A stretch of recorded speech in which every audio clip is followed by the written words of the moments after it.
Je vais peut-être commencer par les questions de ma spécialiste de films pour enfants, qui n'est autre que ma petite fille. On lui fait subir comme ça tout un tas de films, en espérant des fois qu'on aura des retours. Alors là, on a eu des retours sur les questions, mais pas trop d'avis sur le film, mais elle a bien aimé. Oh non, ça l'a bien emballé. Ouais, donc je les pose comme ça, hein, c'est les siennes, elle assume. D'accord. Elle vous demande déjà si c'est une vraie forêt ou si c'est tourné en studio. Non, tout est vrai dans le film. Il y a aucun décor studio, il y a aucun animal en synthèse. Tout est vrai. Il y a pas de fond bleu. La deuxième, c'est est-ce que c'est un vrai sanglier mort? Je pense que ça l'a un peu inquiété. Non, c'est des peluches avec du faux poil et tout. Non, c'est absolument pas un vrai sanglier. Non. On n'a pas tué un animal pour le film. Non. J'espère. Si je pense pas de votre part quand même. Non, surtout pas. Non, c'est des peluches avec du poil de synthèse. Synthèse.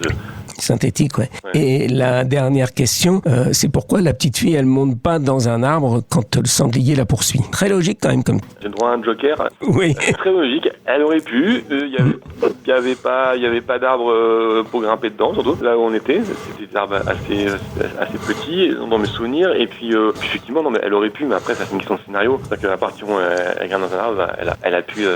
Il y a plus de. Il y a plus d'histoire, quoi. Ouais. Ça. Il y a plus de crainte. C'est-à-dire qu'à partir du moment où elle est dans un arbre, elle est en sécurité. Là, c'est une dramaturgie.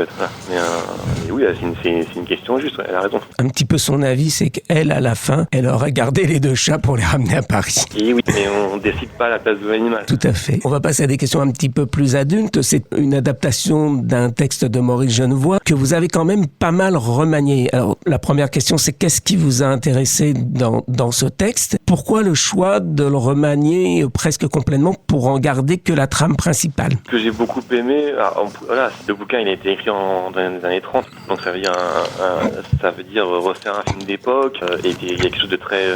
on est en 2023, donc c'est plus les mêmes préoccupations, on parle d'adultes, pas d'humains avec d'hommes avec un grand H, c'est plus les mêmes préoccupations que dans les années 30, donc, et si je voulais que ça touche la famille entière, il fallait absolument adapter ce histoire à aujourd'hui, et après ce qui reste vraiment la substantifique moelle, ça reste ce côté immersion dans le monde de l'animal. Ouais. Dans le monde du chat. C'est la trame principale à garder. Et ce côté aussi très cruel, dur de la nature. C'est pas quelque chose de mon chat et moi, c'est pas quelque chose que je revendique. Pas l'histoire d'une petite fille et son petit chat, quoi. Il y a quand même des moments un peu durs, ouais. Mais ça fait partie de la nature, ça, la vie. Grandir, c'est pas toujours cousu de jolis moments, quoi. Mais c'est d'ailleurs aussi l'un des thèmes de l'histoire, à la fois pour la petite fille et le chat, qui est au départ un petit chat, et c'est comment on grandit et comment on s'inscrit dans le monde qui nous entoure. Oui, c'est un apprentissage de la vie. Effectivement, il y a l'enfant, il se retrouve confronté à un compagnon qui grandit beaucoup plus vite que lui, et c'est dur pour un enfant d'arriver de se dire, mon compagnon que j'ai eu tout petit et qui était un bébé, maintenant c'est devenu un adulte, et ça participe vachement à l'apprentissage de l'enfant, et il y a aussi il y a ce côté respect de l'autre, respect de la liberté de l'autre. Ça, c'est des valeurs, pour moi, importantes sur le film. Est-ce que c'est pas des valeurs qui vont être, je crois que c'est le 2e film après Ayo, qui était moi j'ai beaucoup aimé, on s'était rencontrés d'ailleurs à l'époque, et aussi d'ailleurs un peu sur cette thématique-là. Oui, ça reste pour moi des contes, et à partir du moment où on parle de contes, on parle d'universalité. Donc oui, c'est des valeurs comme ça mais c'est vrai qu'il y a une personne qui m'avait dit à l'époque sur Ayo, votre petit renne va aider mon enfant à grandir. Et moi, ça m'avait beaucoup plu, parce que je fais aussi ces films-là pour ça. Je suis là pour raconter des histoires, je suis là pour être aussi je suis là pour être... si l'enfant, l'adulte ne prend que quelques secondes de mon film, mais que ça l'aide à résoudre un conflit ou un questionnement, je sais que j'aurais réussi. Moi, je fais des films pour ça. Je fais des films pour que les parents et les enfants se posent des questions, se parlent. Après avoir vu le film, j'ai pas envie qu'ils le mettent à la poubelle. J'ai envie qu'il y ait des moments qui les marquent. Ouais, ça parlent à leurs parents, et que les parents aussi parlent à leurs enfants. Et je suis peut-être très très naïf, mais c'est ce que je revendique. Le côté, j'espère que Moi, je suis juste là pour être un déclencheur d'émotions. Après, on s'accapare par rapport à sa vie personnelle. Et voilà. Et ça, vous savez bien faire. D'ailleurs, du coup, c'est pas étonnant que vous choisissez Maurice Genevoix, qui est un écrivain de la nature. Il a écrit de nombreux livres là-dessus, et sur 14-18, mais c'était un autre de ses pans, et qui était une littérature à l'époque importante, et aussi de la liberté. Ça, c'était un courant de cette époque qui est toujours d'actualité, qui n'a pas changé, qui est cette idée, là c'est le chat, mais je crois qu'il y avait le renard, enfin il y avait quand même, je me souviens de mes lectures de jeunesse, il y avait pas mal d'animaux comme ça, on pense à Cro-Blanc, à Curwood, où il fallait accepter que l'animal reparte dans la nature, souvent c'est des animaux sauvages, mais le chat il est un peu entre les deux, d'ailleurs c'est pour ça aussi que vous avez mis le lynx, mais peut-être déjà sur ça. Mais le chat il est un petit peu aussi à la frontière. Voilà, entre le domestique et le sauvage. Oui, tout à fait. Ouais. Voilà, ça c'est quelque chose d'important, c'est qu'il est choisi d'être domestique ou il choisit d'être sauvage. Un chat, s'il est bien dans une maison, mais il va rester. S'il est pas bien, il va partir. Il aime bien ce côté liberté, ce côté maître de mes destins. De mon destin. Et ça, c'est important aussi d'accepter que l'autre puisse être accepter ça. C'est quelque chose de c'est une question aussi de respect par rapport à ça, respect de l'autre. C'est un trait commun à mes films. Ça vient d'où ? Ça vient de l'enfance ? Ça vient des confrontations que vous avez eues et où parfois c'est difficile de monter un film. Je ne sais plus si Ayo a été un peu difficile au départ. Et puis surtout, ce genre de films qui sont plus trop d'actualité dans l'air du temps. Et encore que, on voit avec Ayo qui a eu un énorme succès, et celui-là, j'en doute pas, aura aussi un énorme succès. Ils sont pas si décalés que ça. Ils sont encore, même beaucoup plus dans l'air du temps aujourd'hui qu'hier. Oui. Après, moi, je fais un peu des mais j'aime bien faire un ovni, moi. J'aime bien faire un film qui soit très prétentieux, mais j'ai pas envie de faire un film de plus. Moi, j'ai envie que chaque film que je fais doit me mettre en danger. C'est important pour moi. C'est important de me dire que on passe tellement de temps loin de sa famille, tellement de temps avec sur des films pour faire un film de plus. Pour moi, ça n'a aucun intérêt. Je préfère rester chez moi et j'en sais rien. Et c'est important de se dire que chaque film que je fais doit apporter quelque chose aux autres. C'est peut-être très prétentieux, mais je le revendique. Oui, c'est des films qui sont particuliers. On fait beaucoup de films. Je sais pas si vous connaissez un petit peu tous les films de la BBC. Oui, je suis spécialiste, disait le responsable Disney Nature. Je suis le vieux monsieur qui regarde les films animaliers. J'étais à Zuber, tout ça. Ouais. Ils sont très beaux ces films. Ah, moi j'adore. Hein. Mais il y a ce côté effectivement. Il n'y a pas d'histoire. Voilà, c'est du grand spectacle. Ils mettent des années pour avoir des comportements extraordinaires. Mais moi, je suis pas là-dedans. C'est que ça, eux, ils font très bien dans l'émotion. Donc, et dans une histoire. Malheureusement aussi, il n'y a pas 4 ans pour faire un film. Moi, ce qui m'intéresse, c'est l'émotion du personnage. Le comportement extraordinaire d'une espèce, ça m'intéresse pas. Moi, ce qui m'intéresse, c'est l'intérêt. Mais ce qui est aussi intéressant, et ce qui est parfois le défaut du film animalier, c'est qu'on essaie d'une espèce d'anthropomorphisme, de transformer l'animal en humain ou de lui donner des notions humaines, que vous, dans les deux, vous conservez l'animal tel qu'il est et vous travaillez sur ses émotions. Vous dites que vous n'avez pas 4 ans. Et c'est d'autant plus difficile parce que vous nous ramenez des images, moi, que je trouve superbes, des images de chats que je n'avais pas encore vues. Oui, parce qu'on prend le temps de s'intéresser à un individu avec ses failles, ses faiblesses, mais c'est le maître mot par rapport à ce film, c'est prendre le temps. Je pense que l'humain, quand il y a son animal de compagnie, parce que oui, l'animal est là, mais il prend pas le temps de l'observer. Voilà, moi, ça fait partie de mon métier d'observer l'autre. Ouais. Donc, moi, j'observe beaucoup l'animal. On prend le temps de le filmer. On a 3 caméras pour capter les moindres faits et gestes, parce que l'animal, il va pas faire une scène. À partir du moment où il a donné un regard, on va pas lui dire, est-ce que tu peux la retirer? Non. Ça marche pas comme ça. On est là pour capter des moments, mais ça, faut prendre le temps. C'est comme avec un enfant.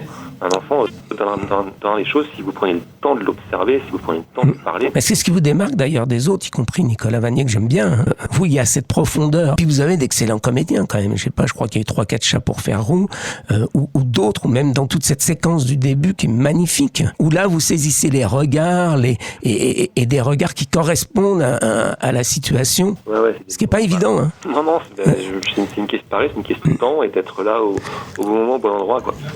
On a quand on fait un film comme ça, on a des plans A, des plans B, des plans C. Parce qu'on sait très bien qu'il fera pas la scène, quoi. Donc il va pas la refaire. Ouais. On doit capter le moment, quoi, l'instant. D'autant que tourner. Vous avez choisi la difficulté, les enfants et les animaux. Il vous reste plus que la mer quelque part, qui je crois qu'est le troisième plus dur. Ouais, j'ai choisi le trio gagnant là. Ouais. J'ai trois êtres, j'ai 3 niveaux entre l'animal, le chat, l'enfant et l'adulte. Ouais, j'aime la simplicité, on va dire. Pas vraiment. Non, voilà. Normalement on dit faut jamais faire un enfant, un animal. Je crois que c'est la mer, le troisième. L'eau. La mer. Oui, voilà. Donc j'ai couru de Naviro. Ah non, mais vous aimez ça quelque part. Il y a un côté un peu, j'allais dire maso, parce que déjà dans Ayo, vous aviez les animaux et la neige, qui est aussi un élément difficile. Bien sûr, c'est un élément dramatique, c'est un personnage d'histoire, bien sûr. Ouais. Là, la forêt, elle l'est aussi complètement. Oui, bien sûr. Comme vous disiez votre...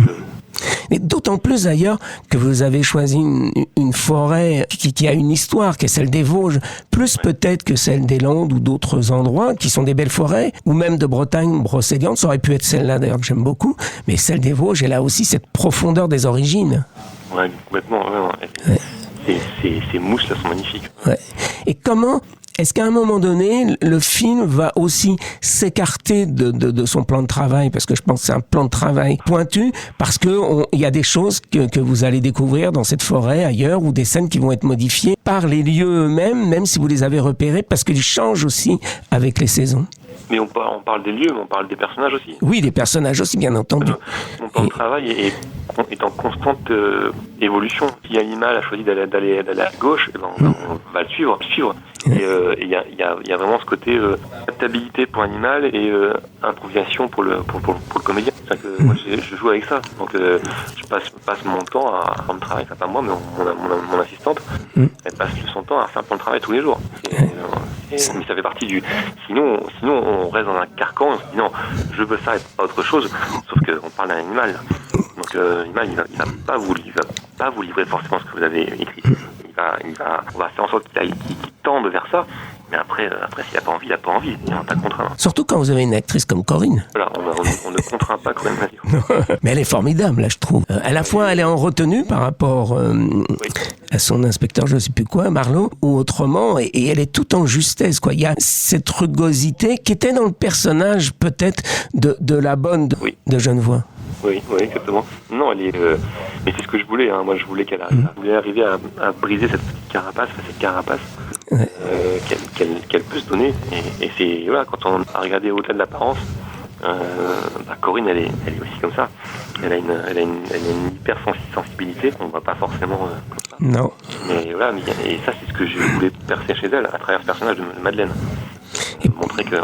C'est un peu l'ermite, quelque part, qu'on retrouve souvent dans ces récits-là aussi. Oui, bien sûr, oui, c'est un personnage de conte, en fait. Oui, le sage, c'est... Un personnage de conte, il y a la sorcière qui devient une fée, quoi. Ouais. Rabolio, quelque part, pour reprendre Genevois. Oui, Rabolio, bien sûr.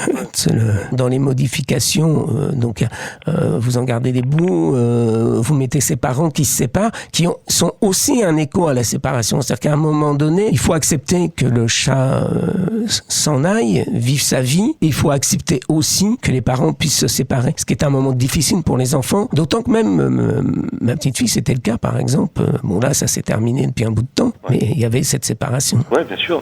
Non, mais c'est, après, moi, ça fait partie de l'apprentissage de la vie. Quelque chose de négatif. C'est ce que je veux dire. C'est que une famille, ça reste une famille, même si on est séparés. Voilà. Ça reste un papa et une maman. Et ça peut aussi bien se finir, entre guillemets. On montre souvent des divorces qui se passent très mal. Ça peut aussi bien se passer. Ouais. Et ça participe de l'apprentissage aussi par rapport à l'enfant. Ça fait partie de la vie. Des fois, il faut peut-être mieux se séparer. Il faut accepter l'autre. En fait, il faut accepter faut accepter l'autre. Ouais. Respecter l'autre. Les choix de l'autre, ouais. Les choix de l'autre, ouais. Et je pense que ça se passera bien comme ça. Mais c'est ce que disaient d'ailleurs tous ces livres sur la nature, qui eux d'ailleurs renvoyaient non plus une image anthropomorphisme, mais une image à l'homme en lui disant, il faut accepter la liberté de l'animal, mais il faut aussi accepter liberté, parfois de prendre sa propre liberté, d'en être fier, quoi, quelque part. Ouais, complètement, ouais. Comment c'est fait aussi, moi c'est un don que vous avez, je sais pas si on en avait parlé, il me semble, dans Ayo, de capter la nature, de capter les éléments. Donc là, dans la nature, il n'y a pas de problème. Vous saisissez à chaque fois des moments magiques, des moments de conte, parce que c'est vrai qu'on est proche du conte avec ce récit, que vous l'avez plus poussé vers le conte que vers le récit animalier, et surtout dans l'urbain, où là c'est beaucoup plus difficile. Souvent on dit que ça manque d'âme, l'urbain. Vous lui avez donné une âme. Oui, c'est quelque chose de beaucoup plus dur pour moi de filmer dans un environnement qui est tout d'un coup au fin fond de la nature, au fin fond au fin fond de l'Arctique ou de Laponie, quoi. Et c'est pas évident, ça. C'était un vrai défi d'arriver à rendre ce quotidien beau. On essaie, je sais pas si c'est un talent. Ah ben, je pense si c'est un talent, quoi. Moi, je pense qu'il y a, c'est pour ça que, j'aime beaucoup vos films. J'aime beaucoup les films animaliers. J'aime beaucoup aussi ces films-là quand ils sont pas anthropomorphismes, mais même quand ils le sont, c'est pas grave. Mais je préfère quand ils sont comme vous, des contes et des magies. C'est justement ça, quoi. Quand on sait m'entraîner, me prendre à l'âme et me donner beaucoup plus, quoi. Moi, je retrouve à la fois ces récits d'enfance qui étaient aussi dans Ayo. Ça vous aide à grandir, à progresser, même comme moi quand on a un certain âge canonique, à tout âge d'ailleurs. Oui, bien sûr. Non, mais à tout âge. Ouais. C'est ce que j'allais dire, à tout âge. On n'a pas d'âge où on continue à grandir, on continue à être surpris, jusqu'à la mort. Moi, je continue à progresser. Mais pour moi, c'est pas du... Enfin, comment dire, j'aime pas le terme talent. Pour moi, le talent, c'est quelque chose de... De fabriquer. Non, le talent, c'est peut-être 10% et le reste, c'est du travail. Ah, oui, tout à fait, oui. Donc on peut avoir 90% de talent, si on ne travaille pas, on n'y arrivera nulle part. Ouais. C'est quelque chose pour moi qui est important, cette notion de travail. De travail, ouais. Ouais. Mais c'est ce que disait Dustin Hoffman quand on l'interviewait sur le don, ce qui est un peu la même chose que le talent. Il disait, quand on n'a pas de don, ça se travaille pour en avoir, quand on a, ça se travaille pour le garder. Exactement ça. Ouais. Et alors si on allait un petit peu plus loin, et après je crois qu'il va falloir que je vous lâche un peu, sinon on est parti pour des heures. Ma dernière question, il y a aussi un peu de philosophie dedans, parce que si on poussait un peu les choses, on est presque au départ dans le grenier, dans la grotte de Platon, pour arriver à la fin, enfin il accepte de quitter la grotte. Oula, je suis pas très bon en philosophie, je crois. Ouais. Vous voyez, cette idée qu'on refuse le monde extérieur, oui, et puis qu'à la fin, parce qu'il revient, et puis il reste toujours devant leur mur, mais là, il s'en émancipe, et enfin, il découvre le monde. Ouais, c'est une jolie image. Ouais, une jolie image, ouais, complètement, ouais. C'est ça, quoi. Je vais aller me renseigner là-dessus, sur la philosophie. Y compris la petite fille, d'ailleurs, et les parents, quoi. Ouais, complètement, ouais. Elle aussi, elle s'ouvre au monde, par l'intermédiaire de Corinne. Ouais, c'est quelque chose de pas évident pour un enfant. Ouais, elle accepte. Mais c'est ça qui est, dans les réactions qu'a eu ma spécialiste enfant, même si elle n'a pas trop rien dit de commentaires et qu'elle en dira peut-être plus tard, ça, elle l'a bien capté. Et cette idée que il faut accepter que les choses soient comme ça, quoi. Il faut accepter la décision de l'autre. La décision de l'autre, ouais. Ouais, complètement. Ouais. Mais c'est pas, pour moi, c'est vraiment un film familial. Ah, tout à fait. Ouais. Non, c'est. Je peux pas le mettre dans ce côté film pour enfants parce que ah non. Il apporte aussi bien à l'adulte qu'à l'enfant. Ah, ouais, tout à fait. Moi, il m'a nourri tout autant que ma petite fille. Et ma fille aussi. Et c'est ça qui est bien d'ailleurs. Mais c'était le cas d'Ayo. Ce sont des thématiques qui parlent à tous et qui nous parlent encore. Nous aussi, on est encore bloqués dans nos choix, dans peut-être pas laisser partir les autres quand à un moment, il faut peut-être qu'ils vivent aussi leur vie, nos enfants, même nos animaux. Et puis comme vous dites, les observer. Moi, ces regards qu'on a, moi j'observe, je suis plus chien et j'ai une chienne et je suis tout le temps à la regarder. Moi aussi, je suis plus chien. Le prochain, ce sera avec un chien. Ouais. Pareil, vous allez reprendre du coup un texte, une histoire faite, ou alors ça sera une autre histoire. Enfin, il y a deux films. Il y a Ina et Youk et une histoire originale entre petit renard arctique. Ouais. Avec une thématique très réchauffement. Par contre, le prochain, effectivement, je reprends une adaptation d'un livre de Didier Van Kovlart, de Jules. Ouais, c'est un chien de guide d'aveugle. Voilà. Ouais, c'est ça. Ouais. Oui, qui passe de personne en personne. C'est ça. Voilà. Ouais. Ce sera les prochains pour l'instant, normalement.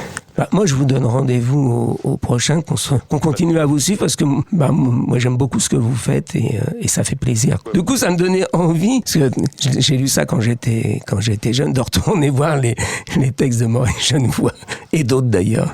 Avec plaisir, allez-y. Ouais. Merci beaucoup à vous. Et merci pour ce film.